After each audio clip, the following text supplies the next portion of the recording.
Good morning बच्चों। तो चलिए आज हम कक्षा 5 का जो है हिंदी व्याकरण लेके आए हैं, जिसमें आज हम पाठ जो है 22 कहानी लेखन इसके बारे में पढ़ेंगे, जानेंगे।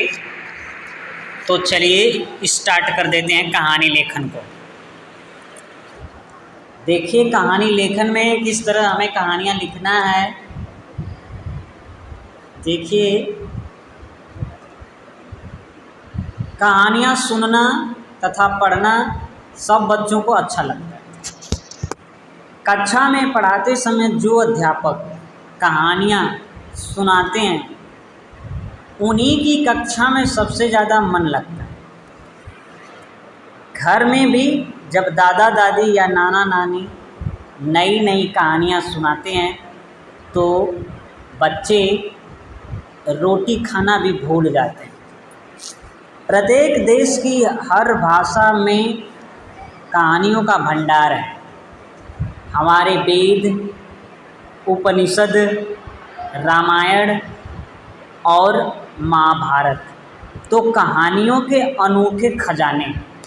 देखिए ये वेद ग्रंथ हैं, उपनिषद, रामायण, महाभारत ये सब ग्रंथ हैं, ये कहानियों से भरा पड़ा है। नेक्स्ट देखते हैं कहानी लेखन में सावधानियाँ। जब भी हमें कहानी लिखना हो उसमें क्या क्या सावधानियाँ बरतते हैं ये देख लीजिए। कहानी लिखते समय निम्नलिखित सावधानियाँ रखनी चाहिए।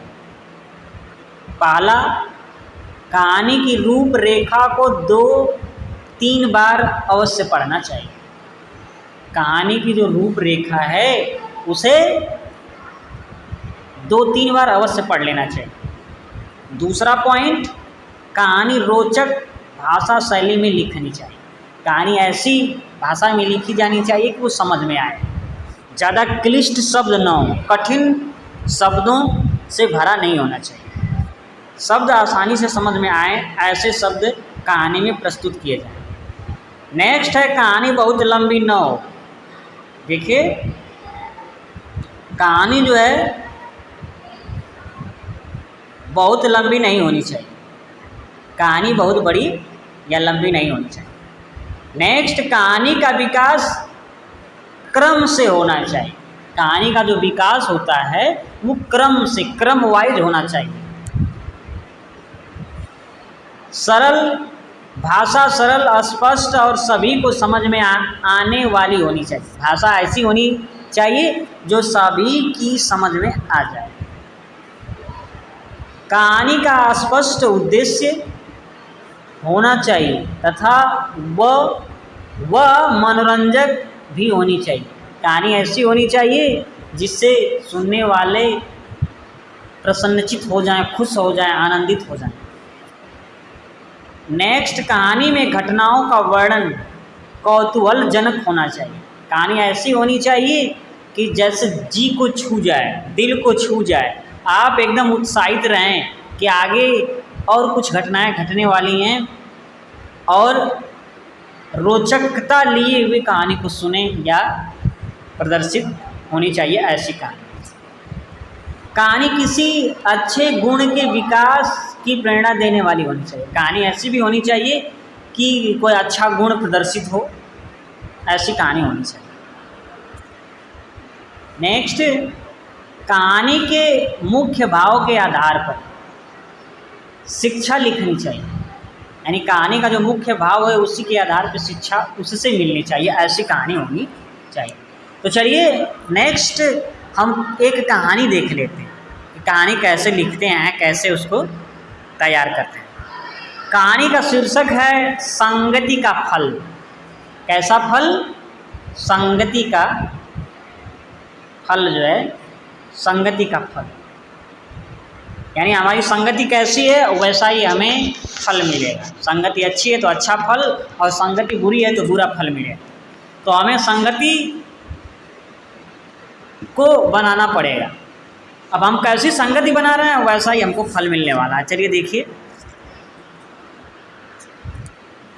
राजेश अपने माता पिता का एक लौता बेटा था। राजेश जो है अपने माता पिता का एक लौता बेटा यानी एक ही बेटा था। वह उनकी आँखों का तारा था। आँखों का तारा मतलब एकमात्र सहारा। आँखों का तारा था, एक ही था, अकेला था, वही आँखों का तारा था, वही सबसे प्रिय था। माता पिता उसका बहुत ध्यान रखते थे। माता पिता उस बेटे का बहुत ध्यान रखते थे। उसकी हर इच्छा की वे पूर्ति करते, जो भी कहता उसको वो पूरा कर देते। इससे राजेश की आदतें बिगड़ गई और वह बुरी संगत में पड़ गया। वो जो चाहता वो मम्मी पापा से करवा लेता और मम्मी पापा कर भी देते, क्योंकि वो अकेला था। आए दिन उसकी शिकायतें आने लगी, धीरे धीरे वो बिगड़ने लगा। माता पिता दुखी रहने लगे और उसको सुधारने का उपाय सोचने लगे। माता पिता भी उसकी आदतों से खिन्न थे, उसे सुधारने के लिए उपाय ढूंढने लगे, सोचने लगे। एक दिन राजेश के पिता उसे बाजार ले गए। एक दिन की बात है, राजेश के पिता उसे बाजार ले गए। उन्होंने राजेश के लिए आमों की एक पेटी खरीदी। किसकी पेटी? आम की एक पेटी खरीदी। घर लौटकर उन्होंने पेटी के आमों को साफ किया और उन्हें वापस पेटी में रख दिया। साफ किया, फिर उसे पेटी में क्या किया? रख दिया।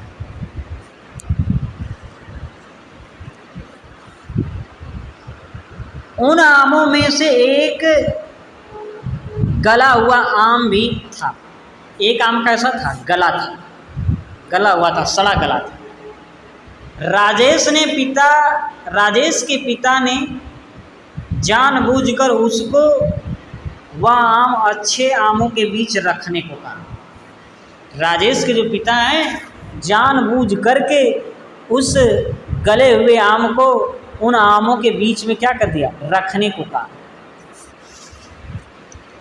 दूसरे दिन राजेश ने जब पेटी खोली तो उसने सब आमों को गला हुआ पाया।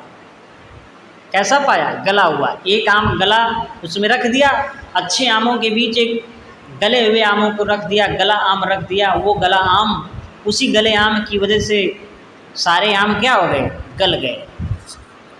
उस एक गले हुए आम ने सभी अच्छे आमों को गला दिया था।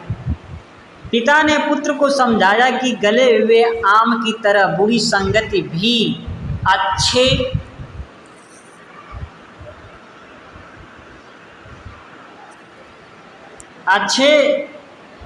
लड़कों को ले डूबती है। यानी जिस प्रकार गला हुआ आम अच्छे आमों को गला दिया, बेकार कर दिया, ठीक उसी तरह बुरी संगति में रहने वाला लड़का भी अच्छी संगति में जा कर के उन लोगों को भी बुरा कर देता है। एक गंदी मछली सारे तालाब को गंदा कर देती है। पिता की बातों का राजेश पर बहुत प्रभाव पड़ा। उसने अपने सभी बुरे साथियों को छोड़ दिया और अच्छे लड़कों के साथ रहकर एक अच्छा विद्यार्थी बन गया। तो देखिए बच्चों, आप लोग भी उन बुरे बच्चों का साथ छोड़ दीजिए जो गलत रास्ते पे चलते हैं, पढ़ाई नहीं करते हैं, सम्मान नहीं करते हैं, माता पिता से जिद नहीं करते हैं, उनका सम्मान करते हैं, उनकी बातों को मानते हैं। आप वैसा ही बनिए। आप जो है सम्मान माता पिता को दीजिए, उनकी बातों को मानिए, पढ़ाई में लीन होइए, तब तो आप सफल हैं। बुरे लड़कों का साथ पकड़ेंगे तो बुरा बन जाएंगे और आपका जीवन जो है बेकार हो जाएगा। तो बस बच्चे, इसी तरह आपको कहानियों को लिखना है। आप कोई भी कहानी अपने पाठ्य पुस्तक से लिखिए और ग्रुप में सेंड करिए। तो चलिए वीडियो को यहीं समाप्त करते हैं, फिर नेक्स्ट वीडियो में मिलेंगे। तब तक के लिए नमस्कार, बाय बाय।